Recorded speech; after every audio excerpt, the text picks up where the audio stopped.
ಇವತ್ತಿನ ದಿನದಲ್ಲಿ ನಾವು ವಾಟ್ಸಪ್ ಯೂನಿವರ್ಸಿಟಿಯಲ್ಲಿದ್ದೇವೆ. ಸತ್ಯ ಸುದ್ದಿಗಿಂತ ಹೆಚ್ಚು ಸುಳ್ಳು ಸುದ್ದಿಗಳಾಗಿ 100 ಸಲ ಸುಳ್ಳು ಹೇಳಿದ್ದೇ ಸತ್ಯ ಆಗ್ತದೆ ಅಂತ. EDN.comನವರು ಸಮಾಜದ ಅಂಚಿನಲ್ಲಿರುವ ಅವರ ದೃಷ್ಟಿಕೋನದಿಂದ ತಮ್ಮ ಸೇವೆಯನ್ನು ಮಾಡುತ್ತಾರೆ ಎಂಬುದಾಗಿ ಅವರು ಹೇಳಿದ್ರು. ಬಹಳ ಸಂತೋಷ. ನಾವು ಈವರೆಗೆ ಕಂಡು ಕೇಳರಿಯದ ಅನೇಕ ಸಂಗತಿಗಳನ್ನು ಈ ಸಂಚಿಕೆ ಅನಾವರಣ ಮಾಡಿದೆ. 1947ರ ಮೊದಲೇ ಗಾಂಧಿಯ ಹತ್ಯೆಯ ಬೇರೆ ಬೇರೆ ಪ್ರಯತ್ನಗಳು ಬೇರೆ ಬೇರೆ ಕಾಲಘಟ್ಟದಲ್ಲಿ ಆಗಿತ್ತು. ಇಲ್ಲಿಯ ಲೇಖನಗಳು ಎಲ್ಲವೂ ಕೂಡ ಸ್ವಾತಂತ್ರ್ಯ ಸಂಗ್ರಾಮ ಮತ್ತು ಅದರ ಪೂರ್ವದ ಬೇರೆ ಬೇರೆ ಪ್ರತಿರೋಧದ ನೆಲೆಗಳನ್ನು ಅದು ನಿರೂಪಿಸುತ್ತೆ. ಈವರೆಗೆ ನಾವು ಕಂಡರಿಯದ ಕೇಳರಿಯದ ಅನೇಕ ಸಂಗತಿಗಳನ್ನು ಇಲ್ಲಿಯ ಲೇಖನಗಳು ಅದು ಮುಂದಿಡುತ್ತೆ. EDN.comನವರು ಪ್ರಕಟ ಮಾಡುವಂಥ ಪುಸ್ತಕಗಳು ಅದು ಪುಸ್ತಕವಾಗಿ ಮಾತ್ರ ಉಳಿಯದೆ ಜನರಿಗೆ ತಲುಪುವಂತಾಗಬೇಕು. ಮರುನಿರೂಪಣೆಗಳ ವಿನ್ಯಾಸಗಳು ಯಾವುದು ಅನ್ನೋದನ್ನು ಇಡೀ ಲೋಕ ತಿಳ್ಕೊಳ್ಳೋದಕ್ಕೆ ಸಾಧ್ಯ ಆಗುತ್ತೆ. EDN.comನ 2ನೆಯ ಕಾರ್ಯಕ್ರಮ ನಮ್ಮ ಕ್ಯಾಂಪಸ್ನಲ್ಲಿ ಆಗ್ತಾ ಇರುವುದು, ಅದು ನನಗೆ ಸಂತೋಷ. ಕನ್ನಡ ಪತ್ರಿಕೋದ್ಯಮ ಮತ್ತು ಹೊಸಗನ್ನಡದ ಅರುಣೋದಯಕ್ಕೆ ಕಾರಣವಾದ ಈ ಕ್ಯಾಂಪಸ್ನಲ್ಲಿ ಕಾರ್ಯಕ್ರಮ ಆಗುವುದು ನನಗೆ ಬಹಳ ಸಂತೋಷ. ನಾನೇನು ಉದ್ದ ಭಾಷಣ ಮಾಡುವುದಿಲ್ಲ. ಪತ್ರಿಕೋದ್ಯಮ ಮತ್ತು ಇಂತಹ ಬರಹ ಸಾಹಿತ್ಯದಲ್ಲಿ 2 ಅಂಶ ಪ್ರಾಮುಖ್ಯ ಎಂಬುದಾಗಿ ನಾನು ಭಾವಿಸ್ತೇನೆ. ಒಂದು ವಸ್ತುನಿಷ್ಠತೆ ಅಂತ ಹೇಳುವಾಗ ಇರುವ ವಿಷಯವನ್ನು ಇದ್ದ ಹಾಗೆ ಹೇಳುವಂಥದ್ದು. ಆದರೆ ಅದು ನ್ಯೂಟ್ರಲ್ ಅಂತ ಇಲ್ಲ ಯಾವುದು ಕೂಡ. ಆದರೆ ಅದು ಒಂದು ನಿರ್ದಿಷ್ಟ ದೃಷ್ಟಿಕೋನದಿಂದ ನಿರೂಪಿಸಲ್ಪಡಬೇಕು. ಅದನ್ನೇ ಪ್ರಾಸ್ತಾವಿಕ ಭಾಷಣದಲ್ಲಿ ಕೂಡ ಹೇಳಿದ್ದಾರೆ. ನಾವು ಯಾರ ದೃಷ್ಟಿಕೋನದಿಂದ ಚರಿತ್ರೆಯನ್ನು ಬರೀತೇವೆ ಎಂಬುದು ಮುಖ್ಯ. ಪೋಸ್ಟ್ ಕೊಲೋನಿಯಲ್ ರೀಡಿಂಗ್ಸ್ ಅದು ಈಗ ಪ್ರಸ್ತುತ ರೈಟಿಂಗಲ್ಲಿ ಇರುವಂತಹದ್ದು. ಅದು ಚರಿತ್ರೆಯನ್ನು ನಾವು ಅವಲೋಕಿಸಲಿಕ್ಕೆ ನಮಗೆ ಒಂದು ಹೊಸ ದೃಷ್ಟಿಕೋನ ಕೊಡ್ತದೆ. ಆದ್ದರಿಂದ EDN.comನವರು ಸಮಾಜದ ಅಂಚಿನಲ್ಲಿರುವ ಅವರ ದೃಷ್ಟಿಕೋನದಿಂದ ತಮ್ಮ ಸೇವೆಯನ್ನು ಮಾಡುತ್ತಾರೆ ಎಂಬುದಾಗಿ ಅವರು ಹೇಳಿದ್ರು. ಬಹಳ ಸಂತೋಷ. ನಮ್ಮ ಸಮಾಜಕ್ಕೆ, ಮುಖ್ಯವಾಗಿ ಭಾರತಕ್ಕೆ ಅಂತಹ ದೃಷ್ಟಿಕೋನದ ಬರಹಗಳು ಬರಬೇಕು. ಅದರ ಒಟ್ಟಿಗೆ ನಿಜವಾದ ಚರಿತ್ರೆ ನಮಗೆ ಬರಬೇಕು. ಈ ನಿಟ್ಟಿನಲ್ಲಿ ನಾನು ಅನಿಸ್ತೇನೆ EDN.comನವರು ಪ್ರಕಟ ಮಾಡುವಂಥ ಪುಸ್ತಕಗಳು ಅದು ಪುಸ್ತಕವಾಗಿ ಮಾತ್ರ ಉಳಿಯದೆ ಜನರಿಗೆ ತಲುಪುವಂತಾಗಬೇಕು. ಇವತ್ತಿನ ದಿನದಲ್ಲಿ ನಾವು ವಾಟ್ಸಪ್ ಯೂನಿವರ್ಸಿಟಿಯಲ್ಲಿದ್ದೇವೆ.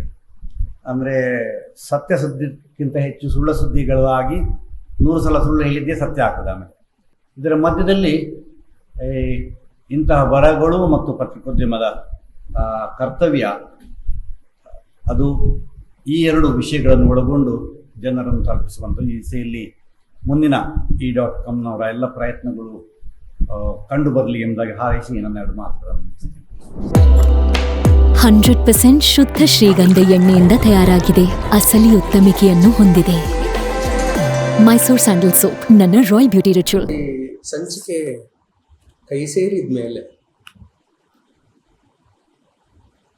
ಈ ಕಾರಣದಿಂದಲೇ ಓದಿ ತಿಳ್ಕೊಳ್ಳುವಂತಹ ಒಂದು ಅವಕಾಶವನ್ನು ನಾನು ಕಳ್ಕೊಳ್ತಾ ಇದ್ದೆ ಅಂತ ನನಗೆ ಅನಿಸಿತ್ತು.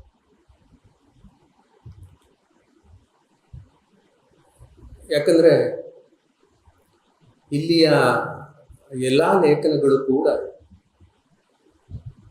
ನಾವು ಈವರೆಗೆ ಕಂಡು ಕೇಳರಿಯದ ಅನೇಕ ಸಂಗತಿಗಳನ್ನು ಈ ಸಂಚಿಕೆ ಅನಾವರಣ ಮಾಡಿದೆ. ಇವತ್ತು ಚರಿತ್ರೆಯ ಬಗ್ಗೆ ಬೇರೆ ಬೇರೆ ಬಗೆಯ ಸಂಕಥನಗಳು ನಮ್ಮ ಮುಂದೆ ಇದೆ. ಬೇರೆ ಬೇರೆ ಬಗೆಯ ಕಥನಗಳು ನಮ್ಮ ಮುಂದೆ ಇದೆ.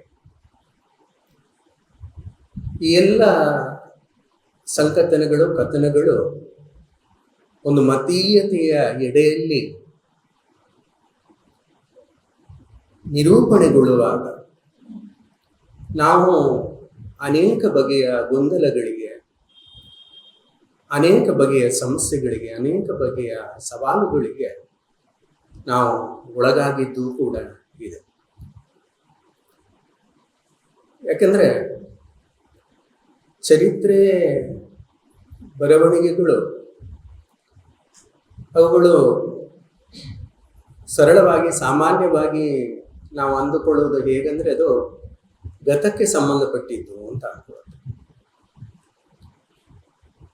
ಆದರೆ ಗತಕ್ಕೆ ಸಂಬಂಧಪಟ್ಟ ಈ ಕಥನಗಳು ಅದು ವರ್ತಮಾನದಲ್ಲಿ ಮರು ನಿರೂಪಣೆಗೊಳ್ಳುವ ಸಂದರ್ಭದಲ್ಲಿ ಅದು ತಾಳುವ ರೂಪಾಂತರಗಳು ಏನು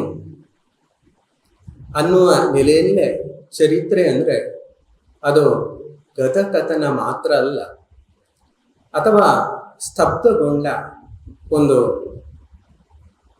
ಚಿತ್ರನೂ ಅಲ್ಲ. ಅದು ವರ್ತಮಾನದಲ್ಲಿ ಮತ್ತೆ ಮತ್ತೆ ವರ್ತಮಾನದ ಬೇರೆ ಬೇರೆ ಬಗೆಯ ಆಗುಹೋಗುಗಳಿಗೆ ಅನುಗುಣವಾಗಿ, ವರ್ತಮಾನದ ಹಿತಾಸಕ್ತಿಗಳಿಗೆ ಅನುಗುಣವಾಗಿ ಅವುಗಳು ಮರುನಿರೂಪಿತ ಆಗುವಂಥ ಸಂಗತಿಗಳನ್ನು ನಾವು ಕಾಣುತ್ತೇವೆ.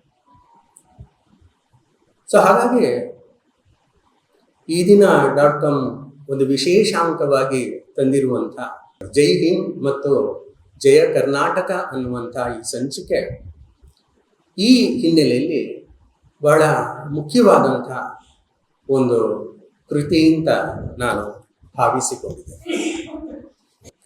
ಈ ಕೃತಿಯ ಪುಟಗಳನ್ನು ತಿರುವುತ್ತಾ ಬಂದಾಗ ಲೇಖನಗಳ ಜೊತೆಗೇನೆ ಇಲ್ಲಿಯ ಬರವಣಿಗೆಗಳನ್ನು ಹೇಗೆ ನಾವು ಗಮನಿಸಿಕೊಳ್ಳಬೇಕು ಅಥವಾ ಅದನ್ನು ಪ್ರವೇಶ ಮಾಡೋದು ಹೇಗೆ ಅನ್ನುವ ನೆಲೆಯಲ್ಲಿ ಕೂಡ ಅಲ್ಲಲ್ಲಿ ಪುಟ್ಟ ಪುಟ್ಟ ಟಿಪ್ಪಣಿಗಳನ್ನು ನಾವಿಲ್ಲಿ ಗಮನಿಸಿಕೊಳ್ತೇವೆ. ಈ ಇಡೀ ಕೃತಿಯಲ್ಲಿ ನಾನು ಲೆಕ್ಕ ಮಾಡಿ ನೋಡಿದಾಗ ಹತ್ರ 29 ಲೇಖನಗಳು ಈ ಸಂಚಿಕೆಯಲ್ಲಿ ಇವೆ. ಈ 29 ಸಂಚಿಕೆಗಳ ಈ ವಿಶೇಷಾಂಕದಲ್ಲಿ ಅದರ ಮಡಿಲಲ್ಲಿ 2 ಮಗ್ಗುಲುಗಳನ್ನು ನಾವು ಕಾಣ್ತೇವೆ. ಒಂದು ಮಗ್ಗುಲಲ್ಲಿ ಜೈ ಹಿಂದ್ ಅನ್ನುವ ವಿಷಯಕ್ಕೆ ಸಂಬಂಧಪಟ್ಟ 17 ಲೇಖನಗಳು ಇದ್ರೆ, ಇನ್ನೊಂದು ಮಗ್ಗುಲಲ್ಲಿರುವಂತಹ ಜಯ ಕರ್ನಾಟಕದಲ್ಲಿ 12 ಲೇಖನಗಳು ಅಲ್ಲಿ ಇರುವುದನ್ನು ನಾವು ಕಾಣ್ತೇವೆ. ಇದರ ಬಗ್ಗೆ ಮಾತಾಡೋದಕ್ಕೆ, ಯಾಕಂದ್ರೆ ಇದು ಈ ಕೃತಿ ಬೇರೆ ಬೇರೆ ನೆಲೆಗಳಲ್ಲಿ ಅಸಮಾನತೆಯನ್ನು ಬಿಂಬಿಸುವ ಪ್ರಯತ್ನವನ್ನು ಮಾಡುತ್ತೆ. ಆ ಮೂಲಕ ಸಮಾನತೆಯನ್ನು ಪ್ರತಿಪಾದಿಸುವಂತಹ ಒಂದು ಪ್ರಯತ್ನವನ್ನು ಕೂಡ ಅದು ಮಾಡುತ್ತೆ. ಹಾಗಾಗಿ ಈ ಲೇಖನದ ಬಗ್ಗೆ, ಈ ವಿಶೇಷಾಂಕದ ಬಗ್ಗೆ, ಇಲ್ಲಿಯ ಲೇಖನಗಳ ಬಗ್ಗೆ ಮಾತಾಡುವುದಕ್ಕೆ ಗಂಡಾಳಿನ ಪ್ರತಿನಿಧಿ ಮತ್ತು ಹೆಣ್ಣಾಳಿನ ಪ್ರತಿನಿಧಿಯಾಗಿ ನಾವಿಬ್ಬರು ಇದ್ದೀವಿ. ಮತ್ತು ಈ ವಿಶೇಷಾಂಕದ ಲೇಖನಗಳು 2 ಬಗೆಯಲ್ಲಿ ಹಂಚಿಕೊಂಡು ಇರುವ ಕಾರಣಕ್ಕಾಗಿ ನಾನು ಪೂರ್ವಾರ್ಧದ ಭಾಗದಲ್ಲಿರುವಂಥ ಜೈ ಹಿಂದ್ ಅನ್ನುವ ಈ ಒಂದು ಭಾಗಕ್ಕೆ ಸಂಬಂಧಪಟ್ಟಂತ ಒಂದು ಪುಟ್ಟ ಟಿಪ್ಪಣಿಯನ್ನು ತಮ್ಮ ಮುಂದೆ ಇಡುವಂತಹ ಪ್ರಯತ್ನವನ್ನು ಮಾಡುತ್ತೇವೆ. ಈ ಪರಿವಿಡಿಯನ್ನು ಗಮನಿಸಿದಾಗ ಅದು ಒಂದು ಬಗೆಯ ನಕಾಶೆಯನ್ನು ನಮ್ಮ ಮುಂದೆ ಇಡೋದು, ಒಂದು ಬಗೆಯ ಮ್ಯಾಪಿಂಗ್ ಅನ್ನು ನಾವಿಲ್ಲಿ ಕಾಣಬಹುದು ಅಂತ ಅನಿಸುತ್ತೆ. ಯಾಕಂದ್ರೆ ಇಲ್ಲಿ ಬೇರೆ ಬೇರೆ ಭಾಗಗಳನ್ನು ಮಾಡಲಾಗಿದೆ. ಅದು ಸುಮಾರು 7 ಭಾಗಗಳನ್ನು ಮಾಡಲಾಗಿದೆ. ಆ 7 ಭಾಗಗಳಲ್ಲಿ ಬೇರೆ ಬೇರೆ ಧಾರೆಗಳನ್ನು ಮಾಡಿಕೊಂಡು ಒಂದೊಂದು ವಿಷಯಕ್ಕೆ ಸಂಬಂಧಪಟ್ಟ ಹಾಗೆ ಅದನ್ನು ಸಂಕಲನ ಮಾಡುವಂತಹ, ಜೋಡಿಸಿಕೊಳ್ಳುವಂತಹ ಒಂದು ಪ್ರಯತ್ನವನ್ನು ಇಲ್ಲಿ ಮಾಡಿದ್ದಾರೆ. ಇದು ನಾನು ಅಲ್ಲಿರುವ ಲೇಖನಗಳು ಯಾವುವು ಅನ್ನೋದನ್ನು ನಾನು ತಮ್ಮ ಮುಂದೆ ಪ್ರಸ್ತಾವ ಮಾಡ್ತಾ ಇದ್ದೆ. ಇಲ್ಲಿ ಭಾಗ 1ರಲ್ಲಿ 2 ಲೇಖನಗಳಿವೆ. ಒಂದು ಈಗಾಗಲೇ ಪುಸ್ತಕ ರೂಪದಲ್ಲಿ ಪ್ರಕಟಿತ ಆಗಿರುವಂಥ ಟಿಪ್ಪು ಬಗೆಗಿನ ಲೇಖನ, ಅದು ಬ್ರಿಟಿಷರನ್ನು ಎದುರಿಸಿದ ಏಕೈಕ ರಾಜ ಟಿಪ್ಪು ಸುಲ್ತಾನ್ ಇರೋ ಬಗ್ಗೆ ಇರುವಂಥ ಲೇಖನ. ಹಾಗಾಗಿ ಪುಸ್ತಕದ ಪುಟವನ್ನು ತಿರುವಿದ ತಕ್ಷಣ ನಮಗೆ ಸಾಕ್ಷಾತ್ಕಾರ ಆಗುವಂಥದ್ದು ಚರಿತ್ರೆಯ ಬೇರೆ ಬೇರೆ ಸಂದರ್ಭಗಳಲ್ಲಿ ಮತ್ತೆ ಮತ್ತೆ ಅವಹೇಳನಕ್ಕೆ ಒಳಗಾದಂಥ, ಅದರ ಜೊತೆಗೆ ಟಿಪ್ಪುವಿನ ಆಳ್ವಿಕೆಯನ್ನು ಬಹಳ ಪ್ರಗತಿಶೀಲ ನೆಲೆಯಲ್ಲಿ ನೋಡುವಂಥ ಈ ಬಗೆಯ ಒಂದು ಸಂದರ್ಭದಲ್ಲಿ ಟಿಪ್ಪುವಿನ ಲೇಖನ ಇಲ್ಲಿ ಪುಸ್ತಕದ ಈ ವಿಶೇಷಾಂಕದ ಆರಂಭದ ಪುಟಗಳಲ್ಲಿ ಅದು ಕಾಣುತ್ತೆ. ಎರಡನೇ ಲೇಖನವನ್ನು ಪುರುಷೋತ್ತಮ ಬಿಳಿಮಯವರು ಬರೆದಿದ್ದಾರೆ. ಅವರ ಲೇಖನಗಳು ಇನ್ನೂ ಒಂದಿದೆ. ರಾಷ್ಟ್ರೀಯ ಭಾವನೆಯ ಉಗಮಕ್ಕೆ ಮುನ್ನ ಅರಸೊತ್ತಿಗೆ, ಬುಡಕಟ್ಟು ಜನಾಂಗ, ರೈತ ಪ್ರತಿರೋಧ, ಸಿಪಾಯಿ ದಂಗೆಯವರೆಗೆ ಅನ್ನುವಂಥ ಈ ಎರಡನೇ ಲೇಖನ ಬಿಳಿಮಲೆಯವರದು ಇದೆ. ಭಾಗ 2ರಲ್ಲಿ ಸ್ವಾತಂತ್ರ್ಯ ಚಳವಳಿಯ 2 ಧಾರೆಗಳು ಅನ್ನೋದ್ರಲ್ಲಿ 2 ಧಾರೆಗಳು ಅದು ಯಾವುದಂದ್ರೆ, ಒಂದು ಬ್ರಿಟಿಷರ ಸ್ವಾತಂತ್ರ್ಯ, ಇನ್ನೊಂದು ಅಸಮಾನತೆಯ ಸ್ವಾತಂತ್ರ್ಯ ಅನ್ನೋದು.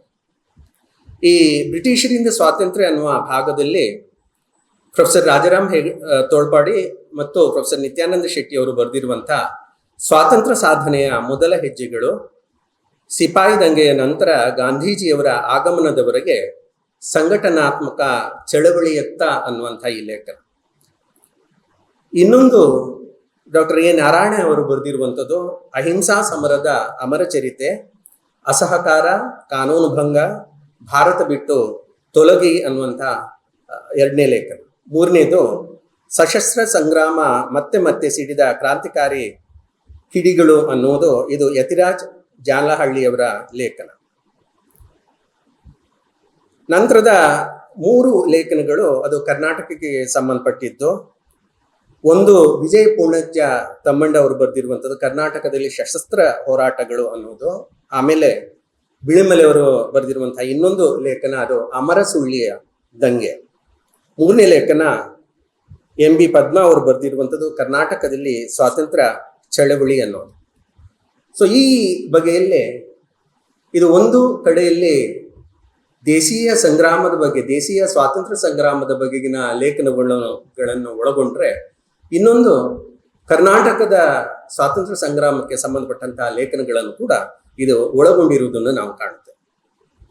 ಧಾರೆ 2ರಲ್ಲಿ ಅಸಮಾನತೆಯಿಂದ ಸ್ವಾತಂತ್ರ್ಯ ಅನ್ನುವ ಈ ಭಾಗದಲ್ಲಿ 4 ಲೇಖನಗಳನ್ನು ಪ್ರಮುಖವಾಗಿ ನಾವು ಕಾಣುತ್ತೇವೆ. ಸಾಮಾಜಿಕ ಸಮಾನತೆಗಾಗಿ ಅಂಬೇಡ್ಕರ್ ಅವರ ಹೋರಾಟ, ಮಹಿಳಾ ಸಂಗ್ರಾಮದಲ್ಲಿ ಮಹಿಳೆಯರು ಅನ್ನುವಂಥ ಲೇಖನ, ಖೋತಿ ಕಂದಾಯ, ಊಳಿಗಮಾನ್ಯ ವಿರೋಧಿ ಹೋರಾಟದ ಮುಂಚೂಣಿಯಲ್ಲಿ ಅಂಬೇಡ್ಕರ್ ಅನ್ನುವಂಥ ಲೇಖನ, ಹಾಗೆ ಸಮಾಜವಾದಿ ರೈತ, ಕಾರ್ಮಿಕ ಮತ್ತು ಆದಿವಾಸಿ ದಂಗೆಗಳು ಅನ್ನುವಂಥ ಈ 4 ಲೇಖನಗಳು ಇಲ್ಲಿ ಧಾರೆ 2ರಲ್ಲಿ ನಾವು ಕಾಣ್ತೇವೆ. ಡಿ ಉಮಾಪತಿ ಅವರು ಬರೆದಿದ್ದಾರೆ, ಹೇಮಾ ವೆಂಕಟ ಅವರು ಬರೆದಿದ್ದಾರೆ, ಎಸ್ ಗಾಯತ್ರಿ ಬರೆದಿದ್ದಾರೆ. ಹಾಗೆ ಈಗಾಗಲೇ ಪ್ರಕಟಿತ ಆಗಿರುವಂಥ ಇನ್ನೊಂದು ಲೇಖನವೂ ಕೂಡ ಇದೆ.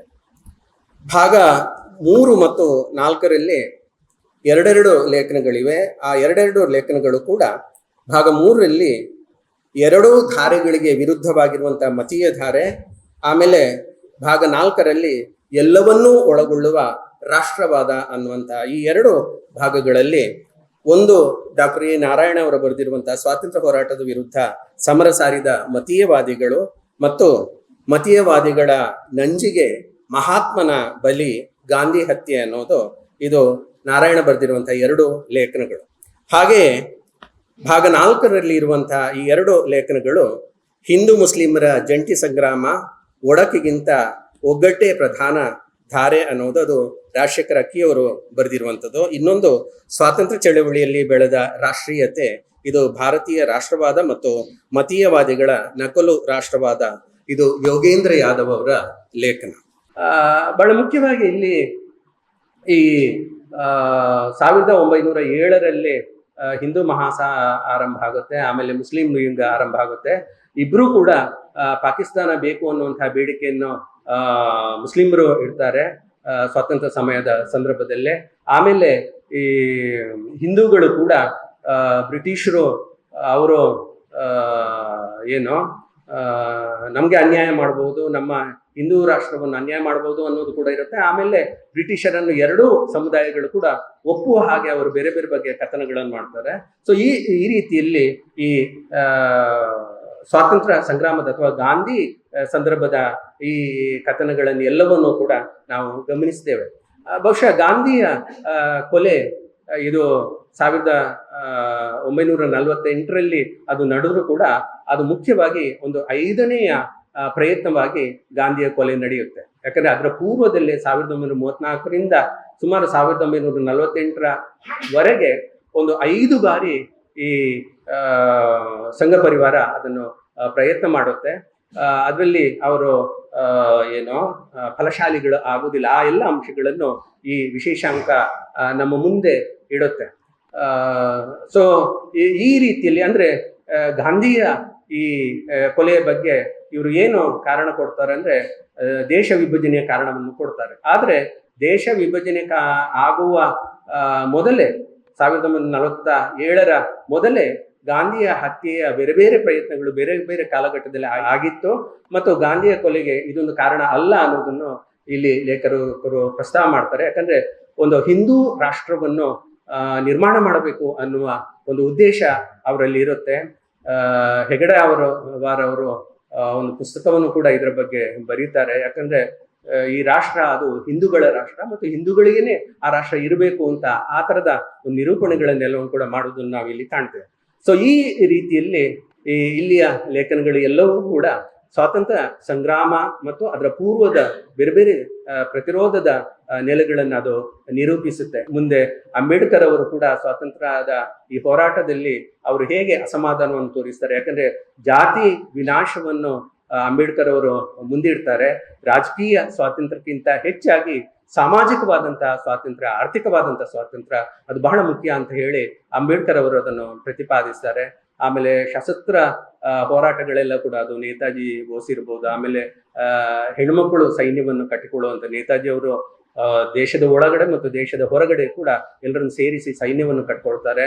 ಅಲ್ಲಿ ಝಾನ್ಸಿ ಹೆಸರಲ್ಲಿ ಒಂದು ಹೆಂಗಸರದೇ ಒಂದು ಸೈನ್ಯವನ್ನು ಕೂಡ ಇದು ಮಾಡ್ತಾರೆ. ಅಂದ್ರೆ ಸ್ವಾತಂತ್ರ್ಯ ಸಂಗ್ರಾಮದಲ್ಲಿ ಅಹಿಂಸೆಯ ಒಂದು ಧಾರೆ ಆದ್ರೆ ಗಾಂಧಿ ಪ್ರಣೀತವಾಗಿರುವಂತಹ ಅಹಿಂಸೆಯ ಧಾರೆ ಆದ್ರೆ ತೀವ್ರಗಾಮಿಗಳು ಮತ್ತು ಕ್ರಾಂತಿಕಾರಿಗಳು ಮಾಡುವಂತಹ ಹಿಂಸೆಯ ಧಾರೆಯನ್ನು ಕೂಡ ಇಲ್ಲಿ ನಿರೂಪಿಸುವುದನ್ನು ನಾವು ಕಾಣ್ತೇವೆ. ಸೊ ಈ ರೀತಿಯಲ್ಲಿ ಎಲ್ಲ ಲೇಖನಗಳು ಈಗಾಗಲೇ ನಾವು ಏನನ್ನು ಸತ್ಯ ಅಂತ ಅಂದ್ಕೊಂಡಿದ್ದೇವೋ, ಏನನ್ನು ಅರಿವು ಅಂತ ಅಂದ್ಕೊಂಡಿದ್ದೇವೋ, ಏನನ್ನು ತಿಳುವಳಿಕೆ ಅಂತ ಅಂದ್ಕೊಂಡಿದ್ದೇವೋ ಈ ಎಲ್ಲ ತಿಳುವಳಿಕೆ ಅರಿವನ್ನು ಅಥವಾ ಈ ಸತ್ಯದ ನಿರೂಪಣೆಗಳನ್ನು ಈ ಎಲ್ಲ ಲೇಖನಗಳು ಅದು ಸಮಸ್ಯಾತ್ಮಕಗೊಳಿಸುವಂತಹ ಒಂದು ಪ್ರಯತ್ನವನ್ನು ಮಾಡುತ್ತೆ.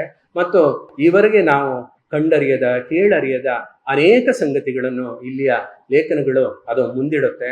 ಬಹುಶಃ ಇಡೀ ಸಂಕಲನವನ್ನು ನಾವು ಗಮನಿಸಿದರೆ ನಾನು ಸಂಪಾದಕರಿಗೆ ಅಭಿನಂದನೆಯನ್ನು ಮತ್ತು ಕೃತಜ್ಞತೆಯನ್ನು ಕೂಡ ಸಲ್ಲಿಸ್ತಾ ಇದ್ದೇನೆ. ಯಾಕಂದ್ರೆ ಇಲ್ಲಿಯ ಲೇಖನಗಳು ಎಲ್ಲವೂ ಕೂಡ ಒಂದು ತಾರ್ಕಿಕವಾಗಿ ಅವುಗಳು ಸಂಕಲಿತಗೊಂಡಿರುವುದನ್ನು, ಸಂಪಾದಿತಗೊಂಡಿರುವುದನ್ನು ನಾವು ಕಾಣ್ತೇವೆ. ಹಾಗಾಗಿ ಇಲ್ಲಿಯ ಲೇಖನಗಳು ಅದು ಯಾಕಂದ್ರೆ ಈ ವಿಶೇಷಾಂಕವನ್ನು ನಾವು ಕೈಯಲ್ಲಿ ಇಟ್ಕೊಂಡು ಓದುವುದಕ್ಕೆಲ್ಲ ಸ್ವಲ್ಪ ಅನಾನುಕೂಲಗಳು ಜಾಸ್ತಿ.